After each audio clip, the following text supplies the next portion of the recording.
Your predecessor had serious concerns about illegal orders. The legality of the order. We face orders. We carry out missions. Is it sedition for someone in the military to question whether an order is legal?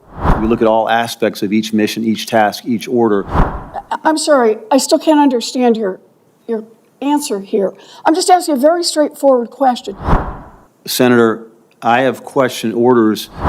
DoD spends over $1 trillion annually. It obligated over $450 billion. The United States spends more on its military than the next 9 countries combined. Not combined defense growth, not combined threats, combined budgets spent in a single year by one nation. Every single year, the Pentagon receives close to $1 trillion, and almost nobody outside of Washington can tell you where that money actually goes, line item by line item. So let's find out, piece by piece. Not with opinions, and not with talking points from either side of the aisle. With the actual budget documents, the actual contracts, and the actual government audits that already exist, sitting in public archives, waiting for someone to read them. Start with the basics. The defense budget isn't one lump sum sitting in a single account waiting to be spent.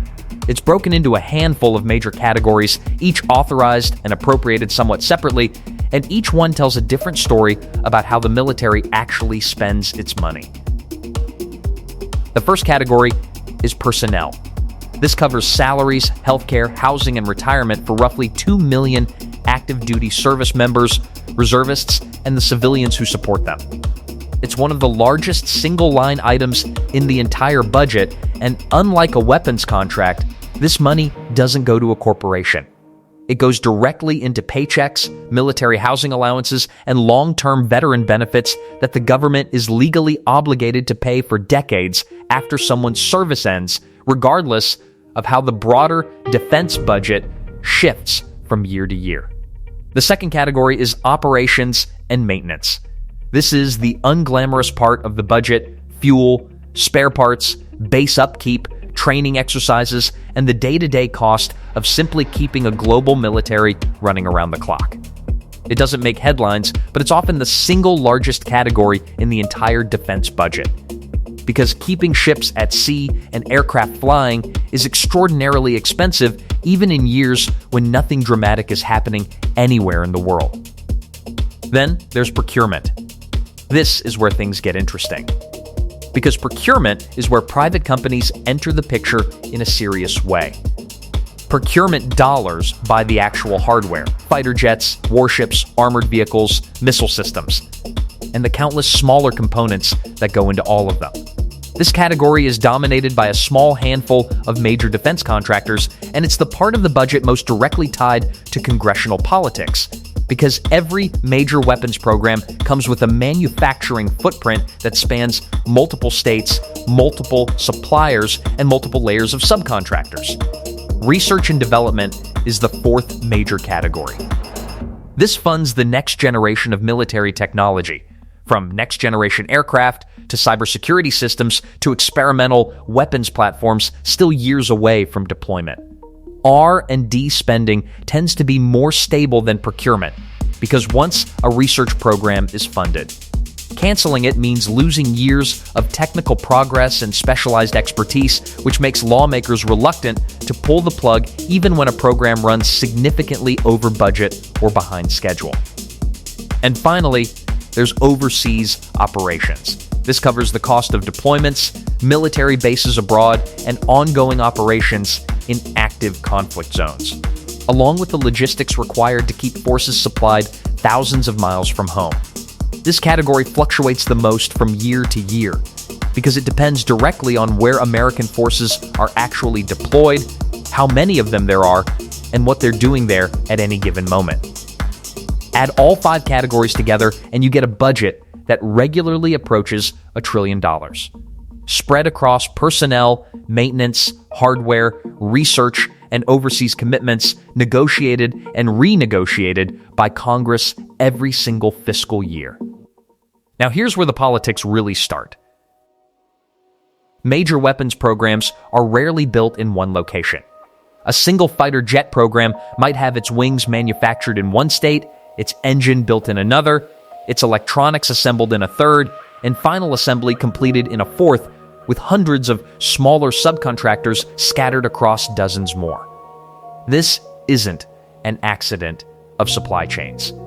It's a deliberate procurement strategy, sometimes called job spreading, and it means that a single weapons program can end up with a direct economic footprint in dozens, sometimes hundreds, of congressional districts simultaneously.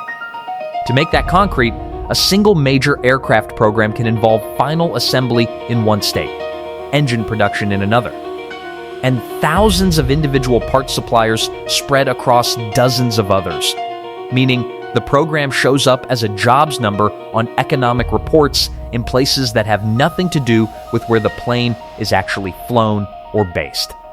Think about what that means politically.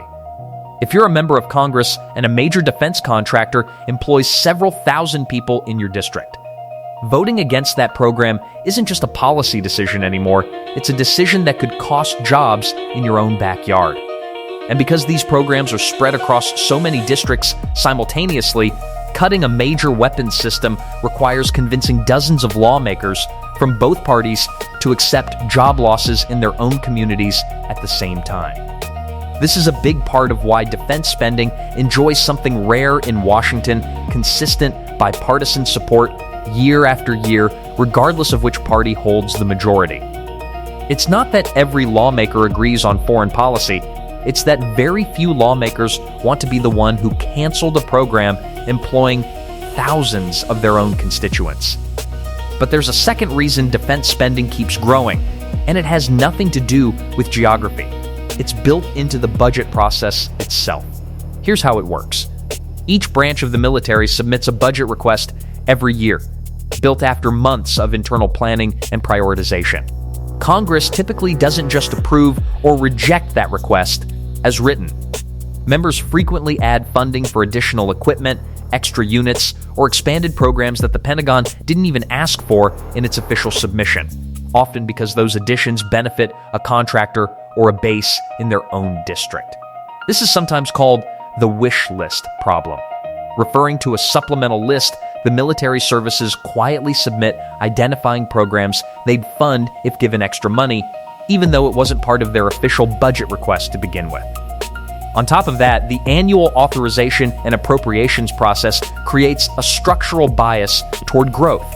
Once a program is funded one year, canceling it the next year is politically harder than simply continuing it, because cancellation looks like waste, while continuation just looks like business as usual. Multiply that dynamic across hundreds of individual programs year after year, and you get a budget that has a built-in tendency to expand rather than contract, almost regardless of strategic necessity. This doesn't mean the spending is unmonitored. Quite the opposite. The Government Accountability Office regularly audits major defense programs, and its reports are entirely public record. Time and again, these audits have identified cost overruns, schedule delays, and, in some historic cases, an inability to fully account for how certain funds were spent or where certain assets physically are. In fact, the Pentagon didn't undergo a full department-wide financial audit until relatively recently in its history, and even now, large portions of its assets remain difficult to fully reconcile against official records. That's not necessarily evidence of fraud. Auditing an organization with millions of individual pieces of equipment scattered across military bases, ships, and installations around the globe is a genuinely difficult accounting problem, arguably one of the hardest in the entire federal government.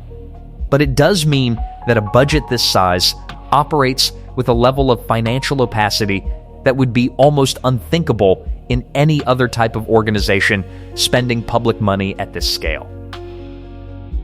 So where does the money actually go? It goes to paychecks for 2 million people. It goes to keeping ships at sea and planes in the air day after day, whether or not the public is paying attention. It goes to contractors building hardware across dozens of states, each one with its own congressional delegation watching closely. It goes to research that may not pay off for a decade, if it pays off at all. and it goes to operations overseas that shift depending on where American forces are stationed in any given year and how those commitments evolve. But underneath all 5 categories is a simpler structural truth. Once a defense dollar starts flowing into a congressional district, it becomes remarkably difficult to stop. Not because anyone is doing anything illegal, but because the incentives of re-election and the incentives of national security have become deeply, permanently intertwined, reinforcing each other year after year, budget cycle after budget cycle. And that's ultimately why, in a Congress that struggles to agree on almost anything else, defense spending remains one of the few things that reliably passes year after year, budget after budget, almost no matter who's in charge of either chamber or the White House or the next election cycle waiting just around the corner.